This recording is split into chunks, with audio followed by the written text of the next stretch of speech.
ছদ্মবেশ নিয়ে রাজা ভাইয়ের ডেরায় পৌঁছে গিয়ে মৈনাককে হাতে নাতে ধরলো গোরা আর এলা। হ্যাঁ বন্ধুরা, এমনটাই দেখা যাবে। তাই সম্পূর্ণ জানতে ভিডিওটিতে লাইক দেওয়া, চ্যানেলটি সাবস্ক্রাইব করে দেখতে থাকুন। গল্পের শুরুতে দেখা যাবে এলা গোরাকে বলে, আমি মৈনাক স্যারকে ওই ডক্টরের সঙ্গে কথা বলতে শুনেছি। ওই ডক্টর বললো এই ক্ষতটা নাকি মিথ্যে। আর মৈনাক স্যারকে ওই লোকটাকে বান্ডিলে বান্ডিলে টাকা দিতে দেখেছি। শুধুমাত্র এতটুকু চেক আপের জন্য কেউ এতগুলো টাকা দেয়? আমি আপনাকে বলছি এসবের মধ্যে না গন্ডগোল আছে। আর এই গয়নাটার হারানোর পেছনেও না ওই মৈনাক স্যারেরই হাত আছে। তখন গোরা বলে, শুনুন, আপনি হিংসের বশে এসব কিছু করছেন তাই না? যখন থেকে জানতে পেরেছেন নেহা আমার বন্ধু, তখন থেকেই আপনি হিংসে করছেন। তাই ইনসিকিউরিটি ফিল থেকেই আপনি এসব কথাগুলো বানিয়ে বানিয়ে বলছেন। তখন এরা বলে, কি আমি হিংসে করছি? আপনার মনে হচ্ছে? আপনার কোন দিক থেকে মনে হচ্ছে মিস্টার সেন? তাহলে না আরো আগে আপনাকে এই নিয়ে প্রশ্ন তুলতাম। আপনি আমাকে জিজ্ঞাসা করেছেন, আপনি যে আমাদের কোম্পানির ডিজাইনার হিসেবে নেহাকে অ্যাপয়েন্ট করেছেন, আপনি কি আমাকে জিজ্ঞাসা করেছেন? এখন তো আপনি বেডরুমে পর্যন্ত নেহাকে নিয়ে গেছেন। তাও কি আমি কিছু বলেছি? বলিনি তো। আচ্ছা, আপনি এখনো দাবি করছেন নেহা নাকি আপনার শুধুমাত্র বন্ধু। ও কি শুধুমাত্র আপনার বন্ধু, নাকি আরো বেশি কিছু ছিল মিস্টার সেন? আপনি কি ওকে ভালোবাসেন? বলুন না। আপনার জন্য তো মনে হচ্ছে এখন আপনি কিছু ফিল করেন। তখন গোরা প্রচন্ড রেগে যায়, বলে, হ্যাঁ, নেহা আমার জীবনে সবকিছু ছিল। ওর সঙ্গে আমি সারাটা ক্ষণ কাটাতাম। আমার ভালো মন্দ সবকিছু ওর সঙ্গে শেয়ার করতাম। আমরা একসঙ্গে থাকতাম। আপনি বুঝতে পারছেন? আমরা একসঙ্গে থাকতাম। আর আপনি ভুলে যাবেন না, আপনার সঙ্গে না আমার কন্ট্যাক্ট ম্যারেজ। আর ৬ মাস, ৬ মাসের মধ্যে ১ মাস চলে গেছে আপনার কথায়। ৫ মাস আছি আমরা দুজন একসঙ্গে। আপনি কি আমাকে এত কিছু জিজ্ঞাসা করতে পারেন? এত কৈফিয়ত আমি আপনাকে কেন দেব? তখন এলা বলে, তাহলে আপনি কি এখনো ওকে ভালোবাসেন মিস্টার সেন? তখন গোরা আরো রেগে যায় আর বলে, শুনুন, সেই কথাটা আমি আপনাকে বলতে বাধ্য নই। আর আপনি এত কিছু জেনে কি করবেন? তখন তো এলা এই কথাগুলো শুনে খুব কষ্ট পায়। তারপরেই কষ্ট পেয়ে সঙ্গে সঙ্গে জ্ঞান হারিয়ে ফেলে এলা, আর গোরার বুকে ঢলে পড়ে। তখন গোরা বলে, এলা, কি হলো? কি হলো? তখনই দেখতে পায় যে এলার মাথা ফেটে রক্ত পড়ছে। ওইদিকে দেখা যাবে মৈনাক খাবার নিয়ে নেহার ঘরে যায়, গিয়ে বলে, নেহা, আমি জানি এবারে খাবারগুলো খেতে তোমার খুব কষ্ট হচ্ছে তাই না? তার জন্যই তোমার জন্য এই খাবারগুলো নিয়ে আসলাম। তখন নেহা বলে, ঠিকই বলেছো, এ বাড়িতে যে খাবারগুলো খায় এগুলো না আমি একদম খেতে পারি না, আমার ভালো লাগে না। তখন মৈনাক বলে, তুমি চিন্তা করো না, আর তো কিছুক্ষণ, তারপরে ওই এন্টিক পিসটা যখন বিক্রি হয়ে যাবে, তখন গোরা ঠিকই তোমার সঙ্গে আবারও লন্ডনে চলে যাবে। বুঝতে পেরেছো? তখন নেহা এই কথা শুনে খুশি হয়। ওইদিকে এলার যত্ন নিতে থাকে গোরা। তখন এলা বলে, ছাড়ুন আমাকে, আমি ঠিক আছি। তখন দেখা যাবে আলিয়া সবটা দাঁড়িয়ে দাঁড়িয়ে দেখতে থাকে। তারপরে গোরা বলে, আপনি ঠিক আছেন বললেন তাই না? আপনি কি সুপার ওম্যান নাকি যে আপনি ঠিক আছেন বললেই হলো? আচ্ছা, আপনার মাথা ফেটে রক্ত পড়ছে, আপনি আমাকে বললেন না কেন? তখন এলা বলে, আপনাকে বলে আমি কি করতাম? আর তাছাড়া আমাকে নিয়ে আপনার চিন্তা করার মতো কোনো কিছু হয়নি। আর আপনি তো আমাকে নিয়ে ভাবেন না। তাহলে আমার কিছু হলেই বা আপনার কি? তখন গোরা এই কথা শুনে তাকিয়ে থাকে। তারপরে এলা বলে, আপনাকে আমাকে নিয়ে ভাবতে হবে না। আমার খেয়াল আমি রাখতে পারবো। আমি কি করব না করব সেটা আমি বুঝে নেব। তখন গোরা এই কথা শুনে চমকে যায়। তারপরে গোরা বলে, কেন? আপনার খেয়াল তো আমাকেই রাখতে হবে। না হলে আপনার আবার কিছু হয়ে যাবে। তখন তো সবাই আমাকেই দোষারোপ করবে। তখন এলা বলে, ও আচ্ছা, এজন্য শুধুমাত্র আপনি আমার খেয়াল রাখতে চাইছেন, তাই তো? তখন ঐশী বলে, আচ্ছা দিদি, তোর মাথা ফেটে রক্ত পড়ছে কি করে? তোর মাথাটা ফাটলো কি করে সেটাই তো বুঝতে পারছি না। তখন এলা বলে, আর বলিস না, যখন গুন্ডাটা ওই গয়নাটা নিয়ে চলে যাচ্ছিল, তখন আমি গুন্ডাটার সঙ্গে ব্যাগ নিয়ে টানাটানি করছিলাম। তখন হঠাৎ করেই পিছন থেকে কেউ এসে আমাকে বাড়ি দেয়। আর সঙ্গে সঙ্গে আমি জ্ঞান হারিয়ে ফেলি। তখন পুলিশ অফিসার বলে, চিন্তা করবেন না ম্যাডাম, আমরা সবটা তদন্ত করছি। আর কে ওই সিকিউরিটি গার্ডদেরকে ঘুমের ওষুধ খাইয়ে অজ্ঞান করে দিয়েছিল সেটাও আমরা দেখছি। তখন এলা বলে, তার মানে ওই সিকিউরিটি গার্ডদেরকে কেউ আগে অজ্ঞান করে দিয়েছিল? তখন অফিসার বলে, হ্যাঁ, সেটাই তো পাওয়া যাচ্ছে। তখনই মিস্টার চৌধুরী বলে, এই সব কিছু না পরিকল্পিত, সেটা তো আমরা বুঝতে পারছি। তখন ক্রিস বলে, কিন্তু এসব কিছু কে করবে? তখন অফিসার বলে, আসলে আপনাদের ছাড়া ওই হাউজে কেউ ঢোকেনি। তার মানে আপনার বাড়ির কেউ এই সবকিছুর সঙ্গে জড়িত আছে। আপনারা কি কাউকে সন্দেহ করছেন? তখন মেঘনা এই কথা শুনে চমকে যায়। তখন দেখা যাবে এলা মনে মনে বলে, এই সবকিছুর পিছনে মৈনাক স্যারই আছে, আমি জানি। তখন অফিসার বলে, হ্যাঁ ম্যাডাম, আপনাদের শুনতে হয়তোবা খারাপ লাগবে, কিন্তু আপনাদের বাড়ির কেউ হয়তোবা জড়িত আছে।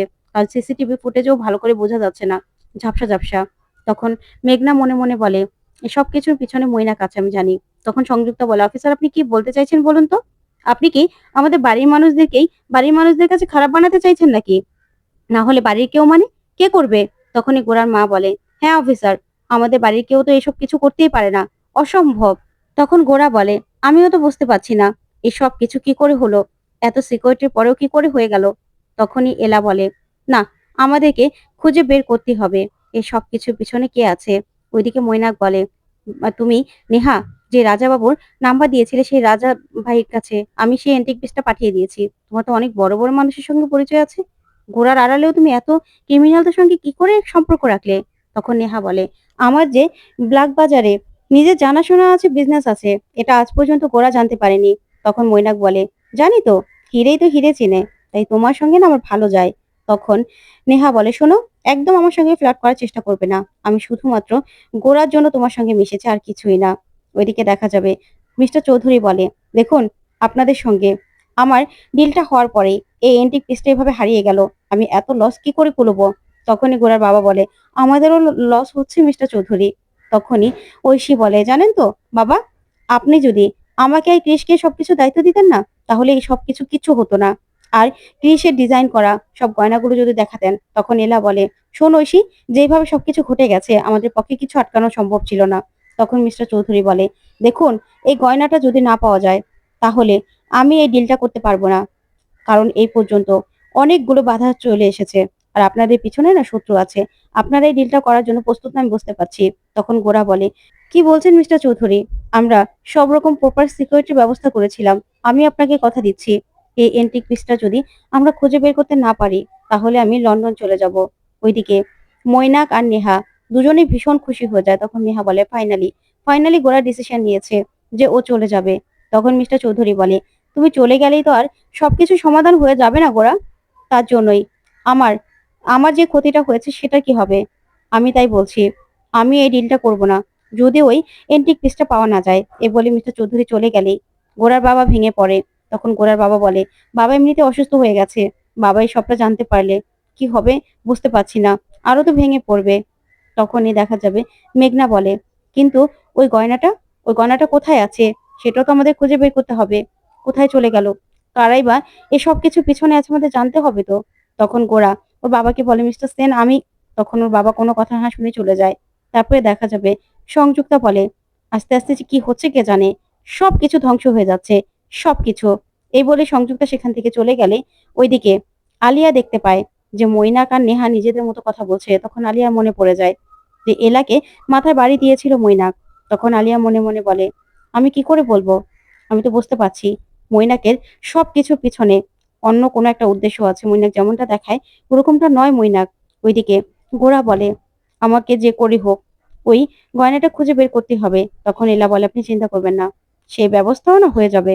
তখন ক্রিশকে এলা বলে যে, ক্রিশ ভাই ওটা নিয়ে এসো। তখন এলা ফোনের মধ্যে সে লোকেশন দেখতে থাকে। তখন গোরা বলে, এটা কি? তখন ক্রিশ বলে, আর বলিস না, বৌদি ভাই আগেই সন্দেহ করেছিল যেরকমটা কিছু হতে পারে, তাই ট্রাকার লাগিয়ে দিয়েছিল গয়নার মধ্যে। তখন তো মেঘনা খুব খুশি হয়ে যায়, মনে মনে বলে, যাক, এবার এসব কিছু পিছনে ময়না কাছে জানতে পারলে আমিও সবটা বলে দেবো, সবটা। তারপরে এলা বলে, হ্যাঁ, এবার এই লোকেশন ধরেই আমরা ওই গয়নাটাকে উদ্ধার করব। পুলিশকে বলিনি কেন জানেন? কারণ আমার মনে হচ্ছে এই সবকিছুর পিছনে পুলিশও তো জড়িত থাকতে পারে, তার জন্য আমি কোনো রকম কোনো রিস্ক নেইনি। আমাদের পরিবারের ব্যাপার, এই পরিবারের কেউ না কেউ তো জড়িত আছে, তার জন্যই আমরা নিজেদের মতো করে গয়নাটা উদ্ধার করার চেষ্টা করব। তারপরে লোকেশন দেখেই কেওড়া বাজার দেখে দীপ্ত বলে, কেওড়া বাজার, সেটা তো খুব ডেঞ্জারাস এলাকা, সেখানে গেলে তো এন্ট্রি ফিসটা সর্বনাশ হয়ে যাবে। তখন মেঘনা বলে, হ্যাঁ, তাহলে এবার কি হবে? তখন এলা আর গোরা বলে, আমাদের যে করে হোক ওটা উদ্ধার করতে হবে। ওইদিকে রাজা ভাইয়ের কথা মনে পড়ে যায় রিমোর। ওইদিকে রাজা ভাই মৈনাককে ফোন করে আর বলে, মৈনাক স্যার, আপনার জন্যই এতদিন পরে এরকম একটা এন্টিক পিস আমি খুঁজে পেয়েছি, তাই আপনি চলে আসুন না আমাদের ডেরায়, আজকে মস্তি হবে, মজা হবে, আপনার জন্য একটা সারপ্রাইজও আছে। তখন মৈনাক বলে, সারপ্রাইজ? সেটা কি দরকার ছিল? আমার পার্সেন্টেজটা আমাকে দিয়ে দিলে হবে। তখন রাজাভাই বলে, চিন্তা করবেন না, সবকিছু ব্যবস্থা হয়ে গেছে। তখন আলিয়া সবটা দাঁড়িয়ে দাঁড়িয়ে শুনতে থাকে। তখন মৈনাক যেতে লাগলেই আলিয়া বলে, যেই পাতে খাচ্ছ সেই পাতে ফুটা করছো, তাই না? তোমার মতো এরকম নিমক হারাম আমি আর একটাও দেখিনি। তখন তো মৈনাক এই কথা শুনে চমকে যায় আলিয়ার দিকে, রাগান্বিত ভাবে তাকিয়ে থাকে। অন্যদিকে দেখা যাবে এলা সবাইকে নিয়ে বলে, ওই রাজা ভাইয়ের ডেরাতে আমাদের যেতে হবে, আমরা বুঝতে পারছি সেখানে আমাদের এন্টিক পিসটা খুঁজে পাবো। তখন গোরা বলে, না না, আপনার যদি আবার কিছু হয়ে যায় আপনি তো অসুস্থ। তখন এলা বলে, আমার কিছু হয়ে গেলে আপনার কি? আপনার তো কিছু যায় আসে না। আমি যাবই। আমাকে যেতেই হবে। তখন ক্রিস আর রিমু বলে, হ্যাঁ বৌদি ভাই তুমি থাকো। তখন গোরা বলে, না আপনার কিছু হয়ে গেলে তখন তো আবার আমাকেই দোষারোপ করবে সবাই। তখন এলা বলে, আপনি এই চিন্তা করছেন তাই না? আর আমি চিন্তা করছি কি জানেন? আমার স্বামীর মান সম্মান। কারণ আমি কোনোদিনও আপনাকে ছোট হতে দিতে পারি না। আমার স্বামীকে আমি কোনোদিনও কারো কাছে ছোট হতে দেব না। এটা হলো আমার কথা। তখন এই কথা শুনে গোরা তাকিয়ে থাকে এলার দিকে। তখন মেঘনা বলে, আচ্ছা এলা, আমরা যাবো তো? তখন এলা বলে, না তোমরা বরং বাড়িতে থাকো। তখন দীপ্ত বলে, না আমাদেরকে যেতেই হবে। তখন গোরাও বলে, হ্যাঁ আমিও যাব। তখন মেঘনা মনে মনে বলে, না ওখানে গিয়ে যদি দেখি মৈনাক আছে, আমাকে তো মৈনাককে হাতে নাতে ধরতেই হবে, আমাকে যেতেই হবে। তখন মেঘনা বলে, আমি যাব, চলো আমরা সবাই যাই। ঠিক তখনই সেখানে নেহা চলে আসে। এসে বলে, দাঁড়াও, তোমরা কোথায় যাচ্ছ সবাই দলবল মিলে? তখন নেহাকে দেখেই গোরা সবটা বলে দেবে তার আগেই এলা গোরার হাতটা ধরে ফেলে আর ইশারায় বলতে বারণ করে। তখন নেহা মনে মনে বলে, কি ব্যাপার? এলা কি বলতে বারণ করলো? আর গোরাও আমাকে কিছু বললো না। তখন মনে মনে এলা বলে, শুধুমাত্র আজকে গয়নাটা উদ্ধার করি, তারপরে মৈনাক স্যারের সঙ্গে যে তোমার সাজেশ আছে সেটা আমি প্রমাণ করে দেব। তারপরে এলা আর গোরা ছদ্মবেশে সে রাজা ভাইয়ের ডেরায় পৌঁছে যায়। তো বন্ধুরা, কেমন লাগলো আজকের আপডেট কমেন্ট করে জানাতে ভুলবে না। ধন্যবাদ।